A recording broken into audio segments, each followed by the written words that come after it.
odayaali waxgarad ka soo jeeda beelaha deegaanada hoos yimaada maamulka Hirshabelle oo xalay kulan ku yeeshay magaalada Cape Town ee dalka Koonfur Afrika ayaa waxay cambaareen dusha uga tuureen kusimaha madaxweynaha ahna madaxweyne ku-xigeenka dowlad goboleedka Hirshabelle Cali Guudlaawe kadib markii xabsiga magaalada Jowhar la dhigay qaar ka mid ah waxgarad ka soo jeeda beelaha deegaanadaasi Hirshabelle. waxaan rabaa caawa inaan meeshan ka cadeeyo dhibaatada soo noqnoqotay ee ka jirta degmada Cadale ee gobolka Shabeellada Dhexe. laba beelood oo walaalo ah oo ilaa wiligoor diris ahaa jiray ahal iyo qaraabo ah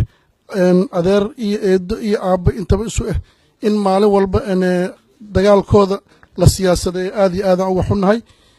dad oo dana gooniya leh ee doonaya inay macnaha degmada Cadale ka samaystaan deked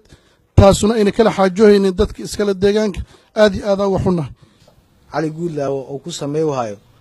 akhyaartii iyo cuqaashi iyo meeshii dadkii ay ka waciyay oo nabad ay ka timaado la rabay waxa taas baa cabasho ka nahnay waana cambaaraynayna. macquul ma noqon karto 4 saac ka badan qof bini'aadan oo xabsiisa ka jiro macallaa qof erga ah ee la soo diray ee bulshadan hogaamiya maxaa la dhahay almost wixii uu gooyana macnaha ay go'an yihiin wixii uu diidana ay diidan yihiin la iska xir hayimaadeen xal degdeg ah loo baahan yahay in asagu haddana odayaasha oo maxbuus ka dhigo ee uu u geysto dhibaato odayaalkii intuu maaragtay geeyo xabsi ay xabsiga ku xiran yihiin dhibaatada ka weyn weli ma maqal annaga dad nabadeyn u socdo ee ama la xiray mana taageersanin mana ogolin kuna soo noqon lamana shaqay doon dal aan joogno dibad aan joogno lama shaqay doon waa wax ku qusub sooyaalka Soomaaliga odayaal dhaqameed la isu waqay in xabsi la gelso waa wax lagu yaqaan hogaamiye kooxeedyada dabka ka shidan Cadale asaashiday qaabkii oo u damilaheena ugu majriyay asoo dhana u xaqlahayo oo odayaal dhaqameed ka xiray annagana hantidayni iyo dhulkayni yaa maqan dayn maqan dooni soo rabaa dabna nisray duugi ma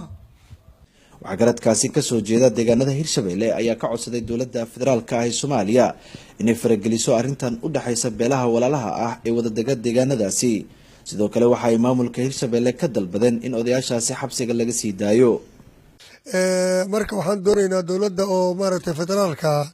arrintaas waa inay wax ka qabataa haddii wax ka qaban weyso waxaa dhici doonta in dhibaato midaas ka badan dhacdo.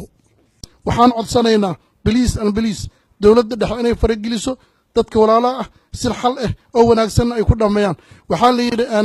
dadku waa isdilaa dagaalna waa u dhaxmaraa dibadeed heshiis iyo duqoobaa la dayaa duhurkii geed harqabow iyo darmaa la isku dhigaa midka dilan iyo midkii dilay daqarada ku yaal iyo keebaa daran baa la fiirshaa maxaa loo dilay iyo ma fiicna danaanee danta guud baa la fiirshaa. Cabdikariin Mursal, telefishinka caalamiga Universal, magaalada Cape Town.